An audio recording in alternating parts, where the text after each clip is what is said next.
Hello, hello, hello. Is this thing on? I think so. Okay, you can hear me, right. Hey, y'all. Welcome to another episode of Poly Side Eye. Can you believe this is our 29th episode? Oh my God, that's so exciting. We have to do something really fun for the 30th. Right. Something really controversial or something. Get the people going. I like Now, that. I love to ruffle feathers, so that won't be any issue for me. I know. And this is the perfect topic to, ruffle feathers. Okay, so this is Jared. If y'all don't know, good to see you again. How have you been?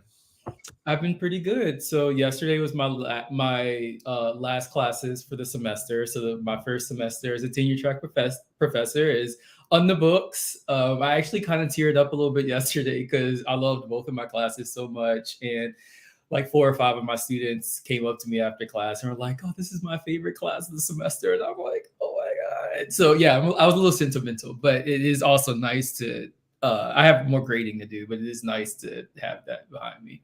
Yeah. I mean, that same gratification I think I feel when I run into people on the street saying, like, oh, you make me laugh, or like, I'm going through something. Like, it's just feels Yes, great. I have been. So y'all, I've been with Chris before in public where people have like come up to him like, "Oh my gosh, C Diggy one, I love your show." And like he is legit. I'm like, damn, I never thought I would have like a famous friend, but here I Stop. Famous people are usually rich. So yeah, like I'll take the famous when, am. you know, When the money resides to correct. What do you teach, by the way, just so they know? Yes, so I teach an intro to political philosophy class. So we discuss more so abstract topics, but to think about them in a critical way. So, like when we say equality, what do we mean? When we say democracy, what do we mean?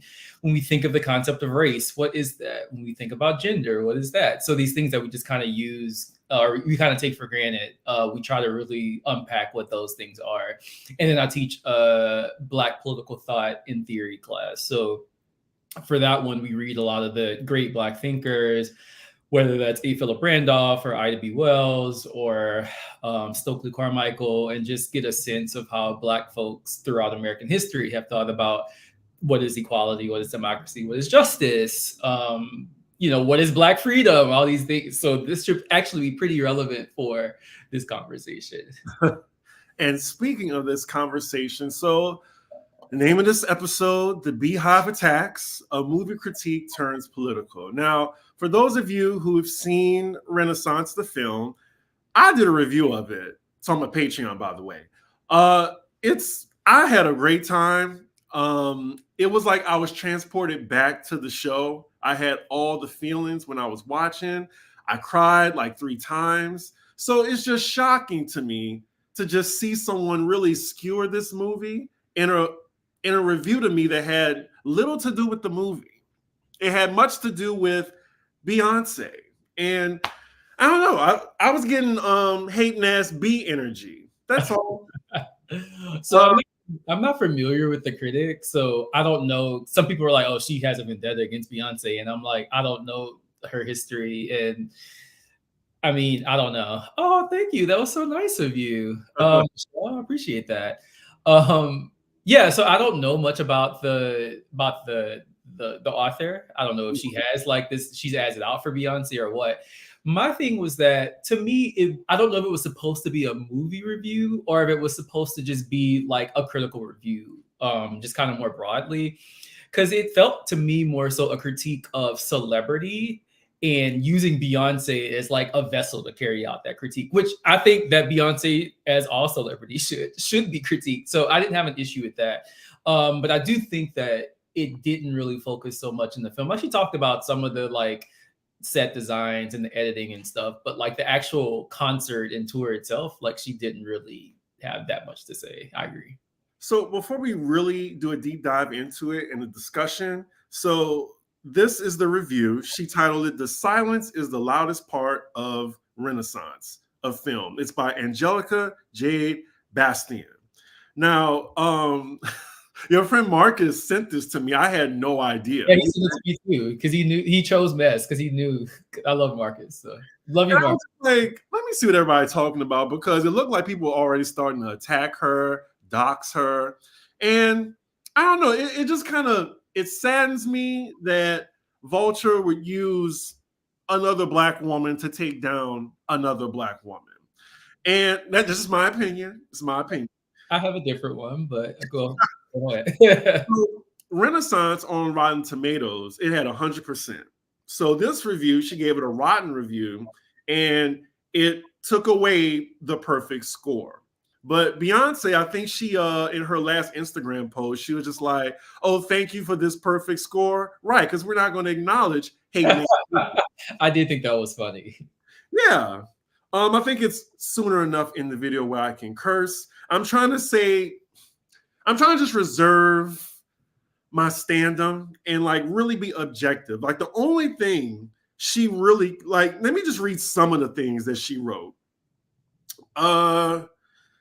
More than anything, Renaissance is a testament that Beyonce is a brand that stands for absolutely nothing beyond its own greatness. Beyonce positions herself not as a goddess bestowing a peak of humanity to her loyal subjects, but as a relatable figure we can and should connect with. But if you have cameras on you all the time, even when you're supposed to be off, when do you take down that performative mask? But I feel like we're always performing. I'm performing right now. Like I didn't get that. Like she was going in, and then she brought up at like the very end about like her stance on what's going on overseas. She called her apolitical. Let me see.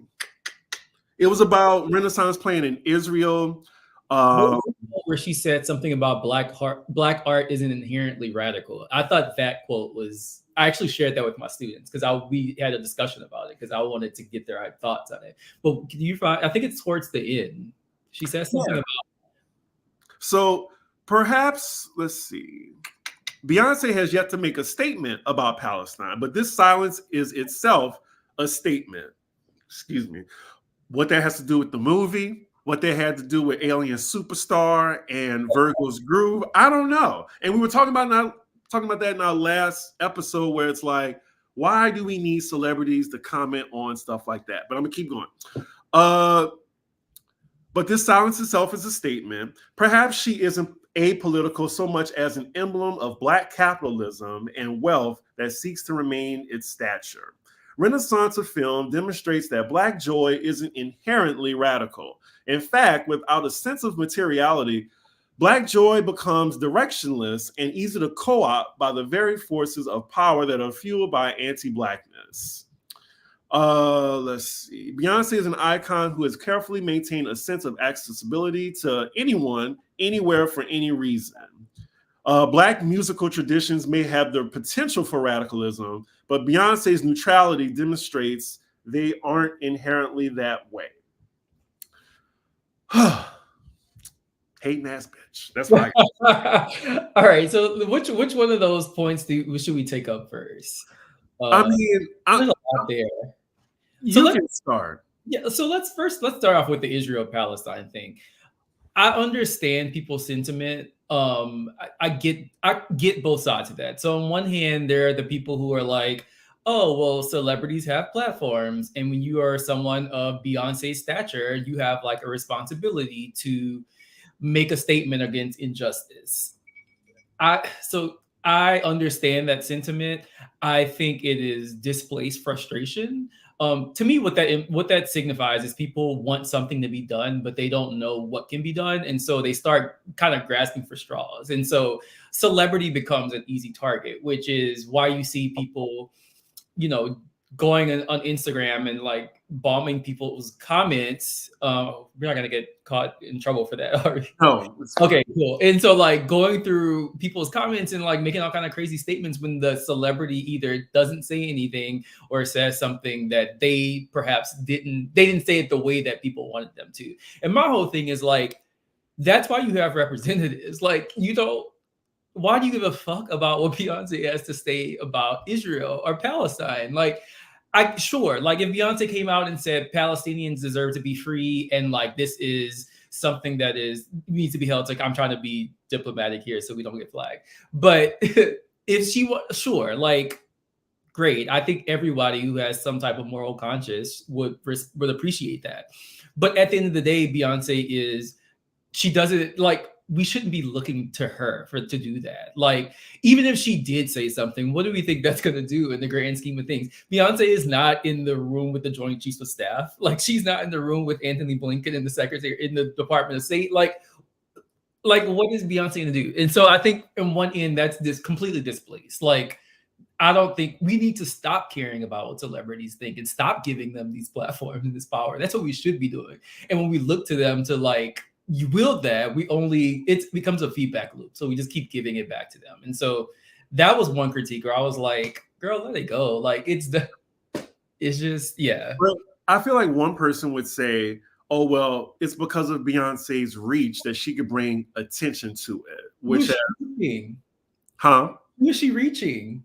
I guess her fan base that's, like maybe not into politics, and her talking about an issue would make them care about the issue. Now, I'm just saying what the ops are saying. That's all. Like, sure, but like at this point, like what would Beyonce be saying that like other celebrities or other public figures have not said, or what people's friends have said? Like at this point, people know what's going on in Palestine and Israel. Like people have pretty much chosen their sides. I don't think most Americans are doing much education on the issue anymore. So like they have their talking points and they all moved on either sides of the like. And so at this point, like, I don't get maybe if the movie came out 2 months ago, maybe, I don't know. But at this point, it just seems like, why? I'd rather silence than virtue signaling. Me too. And I also just don't care how Beyonce feels about this issue or any other political issue. And I want y'all not to either. Right. I didn't even know about them playing Break My Soul as an anthem in Israel at all. Like when I got to the movie, my expectation was actually pretty low. I was just like, oh, maybe she's just like rehashing a concert or whatever. But I really like as a music person, like I wanted to know the behind the scenes, what went into it, like her drive. Like I just don't think the review was fair at all. But we can continue. Okay. So to your last point about you just wanted to see the behind the scenes. So I had mixed feelings about that. Like I'm somebody who I don't care about celebrities' lives. I don't care about their personal lives. I don't care about their children. I don't care about their husbands, their wives, if they got cheated on. I don't care about none of that. It has nothing to do with me. Give me the bops and I'm going to go listen to the bops. If it bops and I'm going about my business. Like I just don't care to peek behind that curtain. Now, I did think it was cool to see them building the stage and like all the intricacies that went into like making the show like what it was. But to me, it's kind of a double-edged sword because part of being a celebrity, especially for someone of Beyonce's stature, like she prides herself on not being open to the public in the way that other celebrities are. And so when you give people that peek behind the curtain, I do think you open yourself up to critique.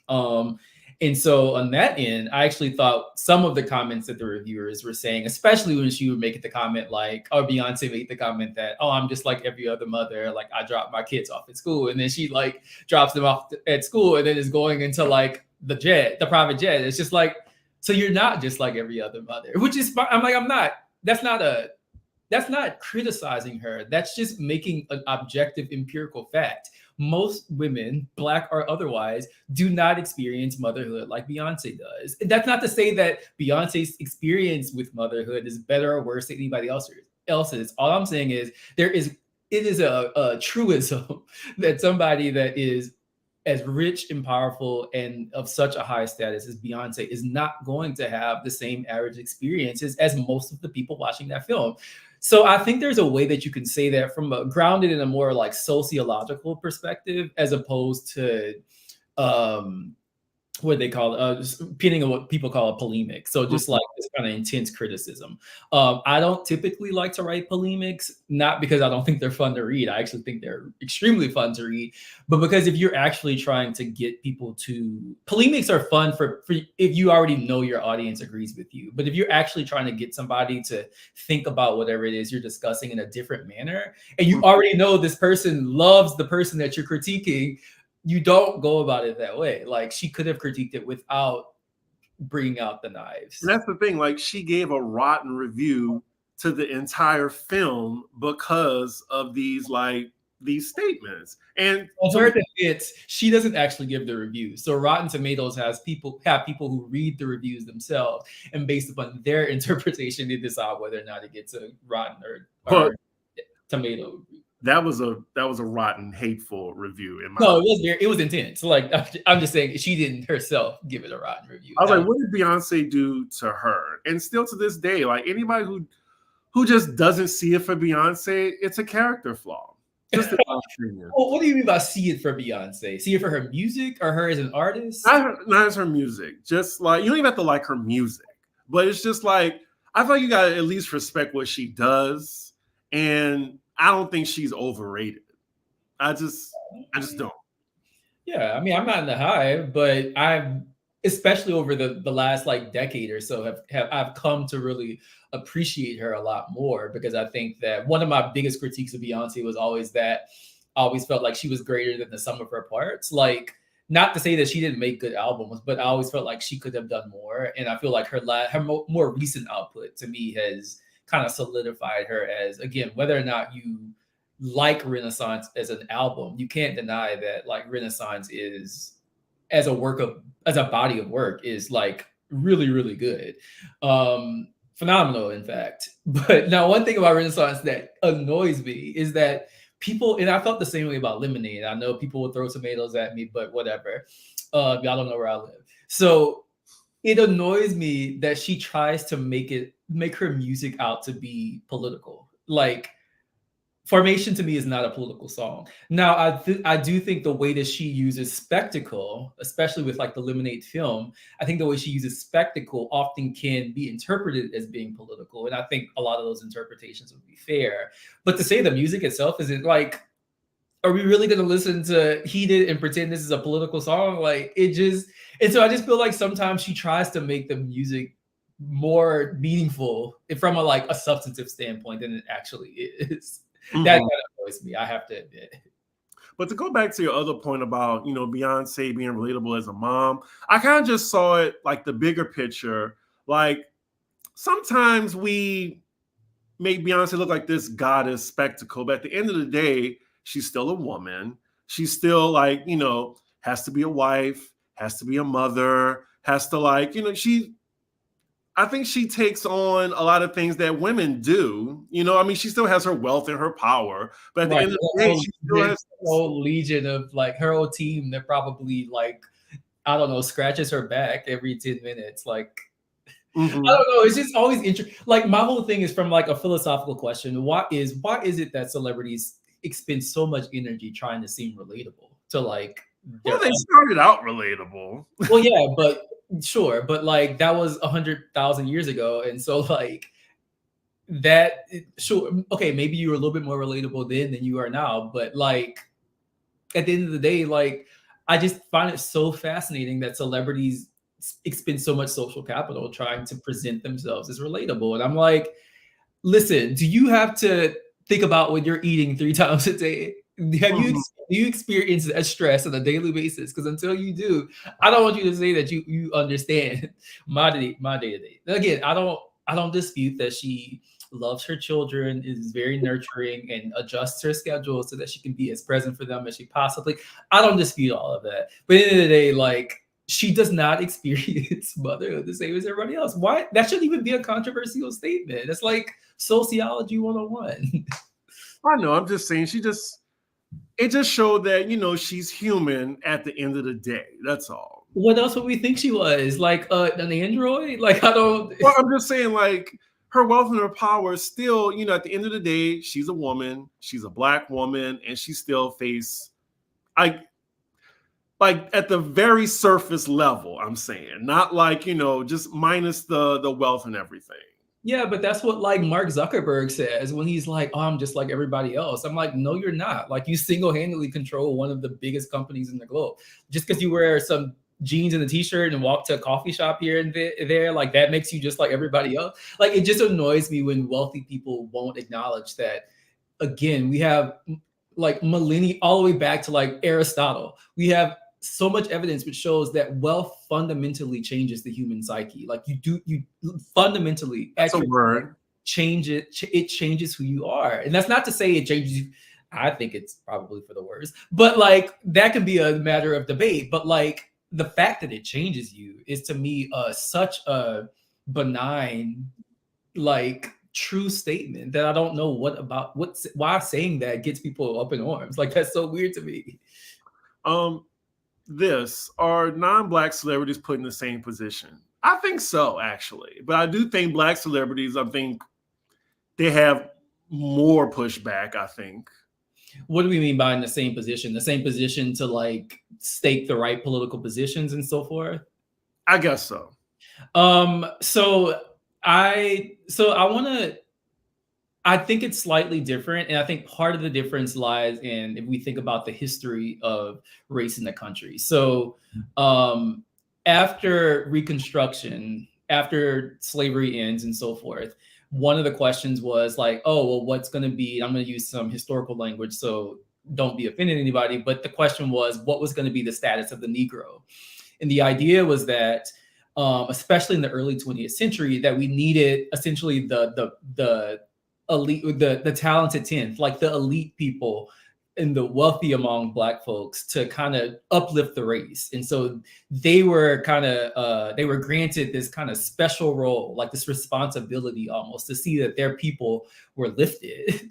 And my whole thing was like, we have over a century's worth of evidence to show that like ultimately they espouse policies that they would benefit from. And if some trickle down to the rest of the black folks, like cool, but like their priorities were always like what they themselves needed and what their children needed, which makes sense. Like we live in a politics where people typically look out for themselves and the people immediately around them. That's not a statement, a normative statement, a judgment call. Like it just is what it is. And so this notion that we should look to celebrities or rich people or even the black folks in Congress who aren't your representatives to do things for the race, I think is such an outdated, in my view, very like, I was going to say basic, but that's not fair. Very myopic way of thinking about politics. And so, yeah, I think we need to move past even having expectations of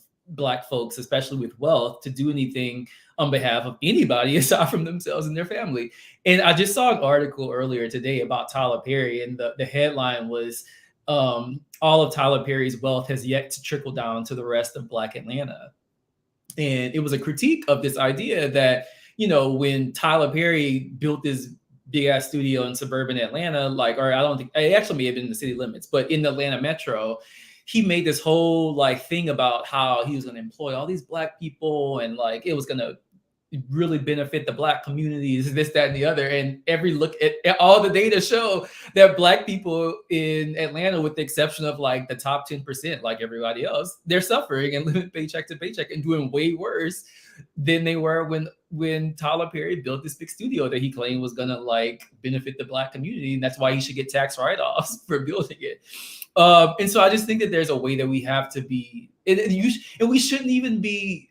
I think a lot of people hear that and they feel disappointed, or they feel let down, or they feel betrayed. But my whole thing is like, you shouldn't feel that way, because part of how we understand, part of what we should be pushing back against is this notion that black people are just like unique into some degree that no other human, like that unique in the sense that they don't behave like every other human does. Now, that's not to say there is some experience where black people might interpret certain things differently and as a result act differently, but ultimately most black people are going to do the same thing that anybody else would do, which is look out for themselves and their family and the people closest to them. And I don't know why that's a controversial statement, and you shouldn't feel disappointed by that.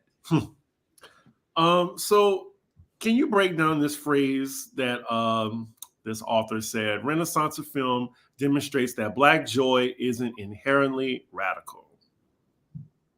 Well, she said something right after that too that I thought was interesting, or right before. Let me see. Can you read the whole passage, that little passage again? I'll show y'all. Let me see. Black joy.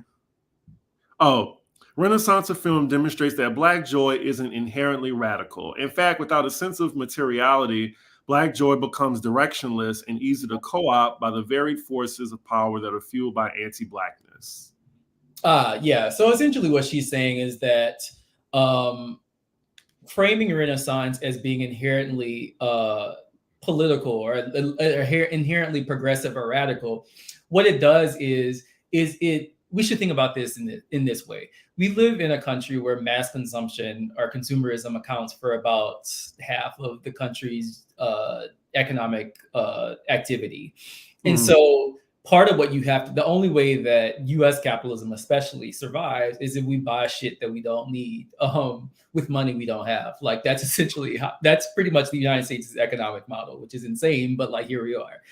And so I think one good example to kind of illustrate what she was saying was that, so after George Floyd was murdered in 2020, and we had the summer of so-called racial reckoning after all the demonstrations and so forth, what happened? So there's all these demands that are made, about racial equality, racial equity, and diversity, and so on and so forth. So Goldman Sachs, I hate Goldman Sachs. We could talk about why someday, but I hate them. Anyway, Goldman Sachs pledges, I think, like $10 billion for like Black women entrepreneurs or something like that.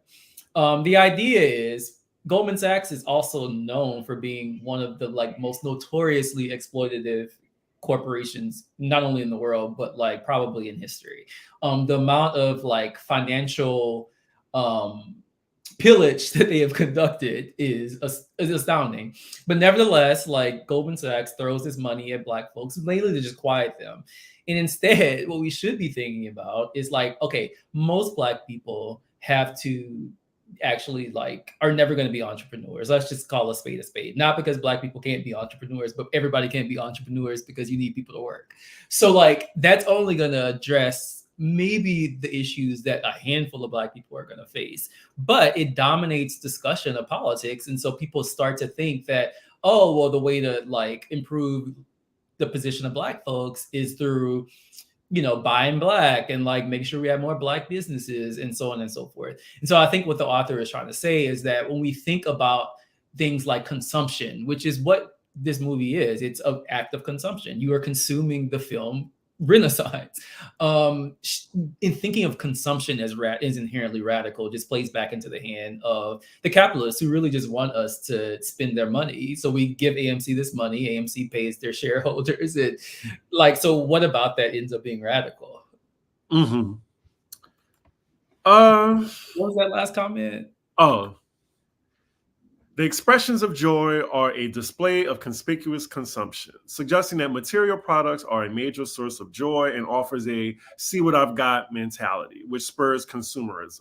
Yeah, absolutely. And so there's a really good book about this called A Consumer Republic, where the author, Elizabeth Cohen, I think is her name, she essentially argues that after World War II, when that's really the period when mass consumption really blew up in like the 40s onward, people began to think of like consumption as itself political. So you hear it all the time, like, oh, if Black people just withheld their dollar, like it can bring this thing to a standstill. And I'm like, not when you have a Federal Reserve that can print money.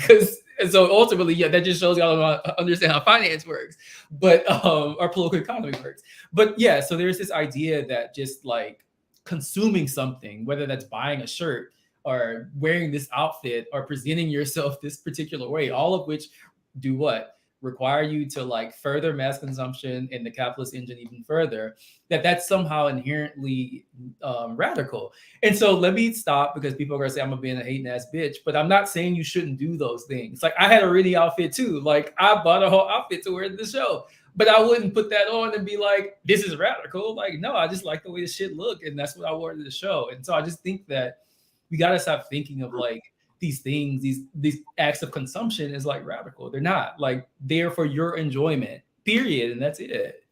What would you say to this comment? The Asian community has proved keeping the wealth within their community advances the Asian community as a whole. I would say that is I don't agree with that. So first off, there is no such thing as the Asian community. You have Korean Americans, you have Taiwanese Americans, you have Vietnamese Americans, you have Chinese Americans, Japanese Americans, all so on and so forth, all of whom have very different histories, all different cultural backgrounds, speak different languages, so on and so forth. And if you look at the data, if you actually disaggregate most of the data based on what we call Asian American, you can see there's actually a lot of variation among different nationalities. So like Vietnamese Americans, for instance, have pretty much the same amount of wealth as Black Americans on average, which is none. And then you have like Indian Americans who actually have more net worth than average wealth than do even white Americans. And so I don't think the Asian category buys you much analytical purchase, because there's just so much variation within that category of Asian. Same thing with Latino. Some people say Latino. I'm like, you have Puerto Ricans, you have Dominicans, you have Mexicans, you have Cubans, and all of them again have different sociological experiences based on their own cultural heritage, historical experiences, and so on and so forth. And so that would be my answer to that. Yeah. And no one is coming for anybody. We're just, breaking it down. Well, speaking of that, like, what did you say? Yeah, I appreciate the question. Thought it was really good, actually. So speaking of what you were talking about, you wrote in the notes, what is the relationship between celebrity worship and capitalism? Everyone keeps calling Beyonce a capitalist, but is she? And if so, how? Yeah, so that is one of my big annoyances when people call her a capitalist, because to me it just signifies that people don't understand what like capitalism is. I'm like, unless Beyonce controls the money supply or the means of production, like she's not a capitalist. Now, does she engage in, let's say, attitude? Does she share similar attitudes as people who might be considered capitalists? I'm sure, because she's she and Jay-Z are collectively worth what, like $2.5 billion or something crazy. So like, sure, but like I saw people blaming Beyonce for, oh, well, Beyonce dropped this movie when Black folks are like struggling with their bills and inflation and the economy is this, that, and the other. And I'm like, first off, Beyonce is not the distributor, so she didn't distribute anything. Sure, she may have had some say in what the date was going to be and so forth, but like ultimately, like, yeah, I feel like to me, it's a misdirection. Like you're focused on the wrong thing. Like I think what that really amounts to is there's a really I think helpful like psychological concept called displacement, which is the idea that when people are really mad about shit, which people have every right to be mad about stuff right now. The economy is terrible. You have to work all these crazy hours just to make ends meet. The roads are shitty. Like schools are crazy. Like you can't go anywhere without looking at the exit because of, all that. So like people have a right to be angry about stuff. But I think oftentimes because people don't know what to do about their frustrations with politics, they end up displacing them, i.e. putting them where they don't, pointing their frustrations where they don't belong. And I think to me, Beyonce.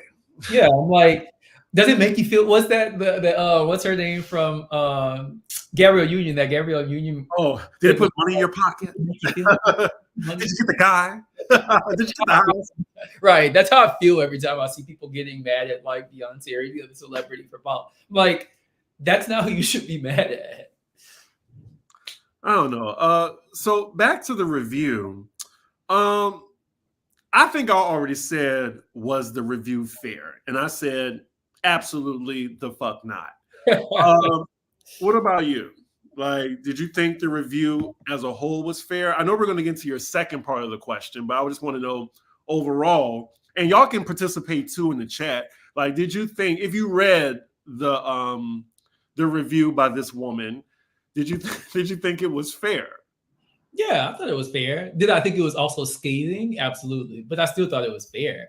I just didn't think it was a fair critique because, like, she only mentioned the movie, the actual movie, I want to say no more than 3 times. Yeah. So I guess this is the thing. Like, was it supposed to be just a film of the movie? Or was it also supposed to be You mean a critique of the movie? Yeah, was it just supposed to be about the movie, or like was it actually? I guess it is a movie review because it made its way onto Rotten Tomatoes. So I guess it was supposed to be a review of the movie.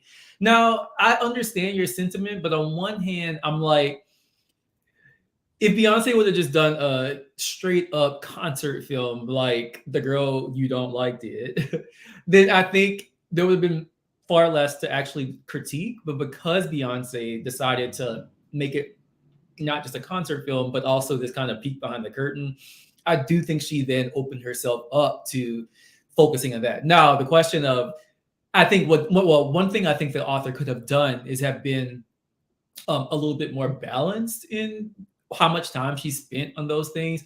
Considering she showed pretty much the whole show with the exception of maybe 4 or 5 songs. So like the concert part of the film was at least 2 hours of it. And then the behind the scenes was maybe 45.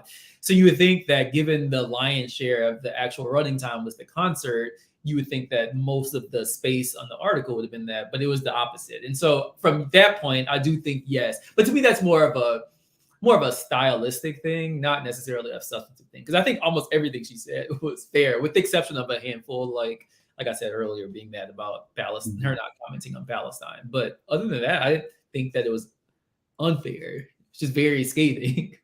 It's fine. And you saw the Taylor concert thing, didn't you? Mm-hmm. Like, so she didn't have anything like behind the scenes. It was just like straight up the tour. It's literally just the show. No interviews, no behind the scenes. It was literally just a show. Now I will say the difference is, I think and I was thinking about this as I was watching Renaissance, because as I was watching Renaissance, I was trying to also compare it to eras, but just to get a sense of like, and one thing I think is slightly different is I think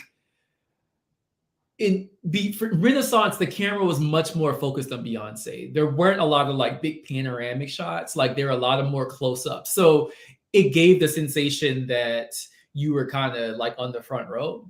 Whereas with the Eras tour, it was much more panoramic, far less focused on Taylor and more of like the whole spectacle itself. Well, what is she really doing on stage? She did I know you hate her, but she did literally everything. She played piano, she played guitar, she danced.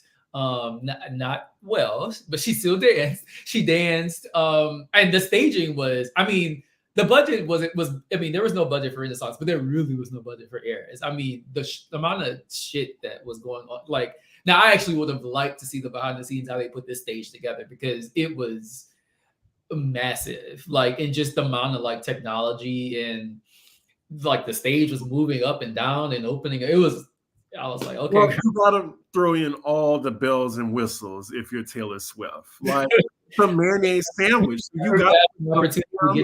You got to put some cheese, some bacon, some lettuce on that mayonnaise sandwich to make it edible. You never just passing the opportunity to drag her. I'm just saying. So let me see. What were elements of the critique that were valid? So for me, I think it was the Uncle Johnny part. Like, I would have loved to hear more about it. And I was talking to Marcus about it. Like, she don't really have, like, she didn't show any pictures with him or like him with the group. Like, I would have loved to see that. Like, that was the only thing. And I'm not trying to say, contest that, his influence on Destiny's Child or whatever, or Renaissance, but I just would have loved to know more about Uncle Johnny.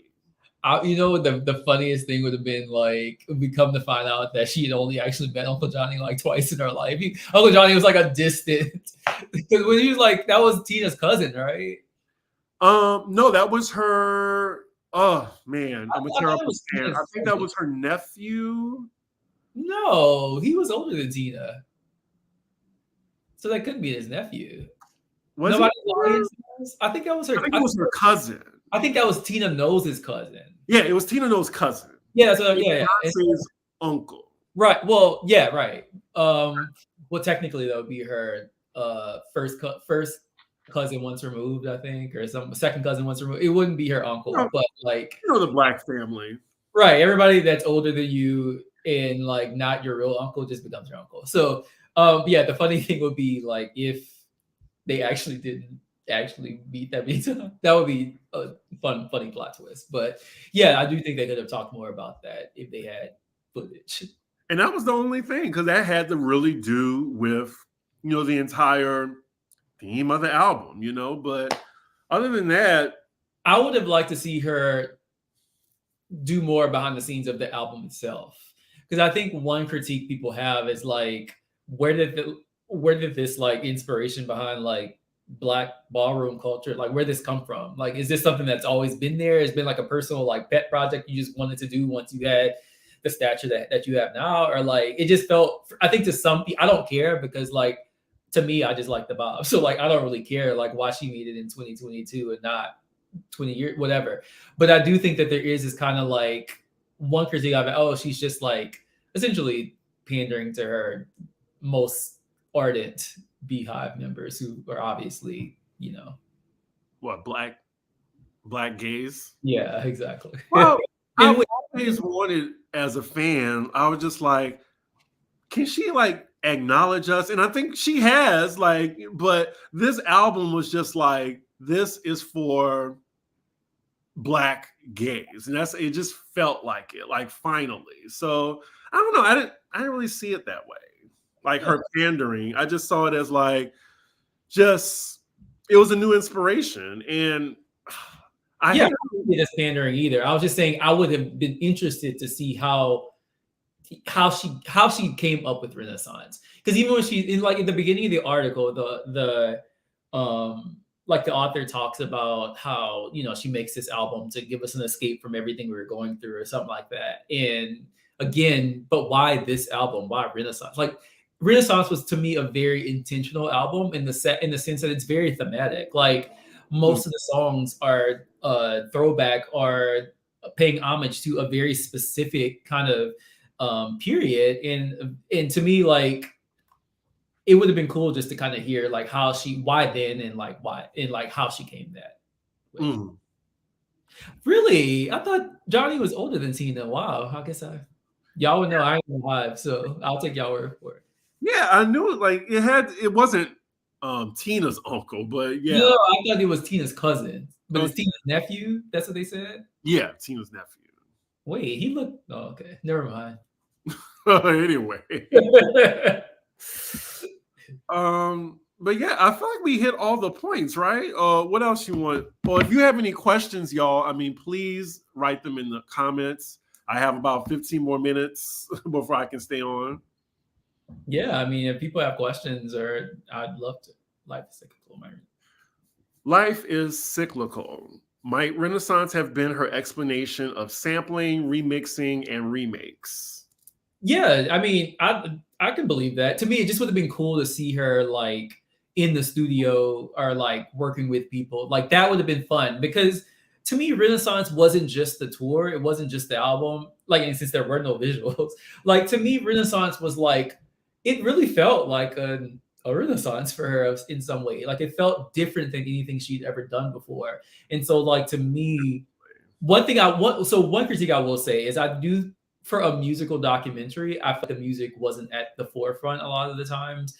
And to me, the music is some of the most astounding aspects of Renaissance. I think Renaissance as somebody who's really into music, like when I listen to Renaissance with my like studio engineer headphones on my laptop, like I legit feel like I transport to a different place. Like it is a out of body experience that she created musically. And I would have just liked to see a little bit more of that, maybe at the forefront, to just show like this wasn't just a pet project. Like this is something that meant a lot to me and like really tied that together. She did to some extent, but I think there was a way to like expand a little bit more.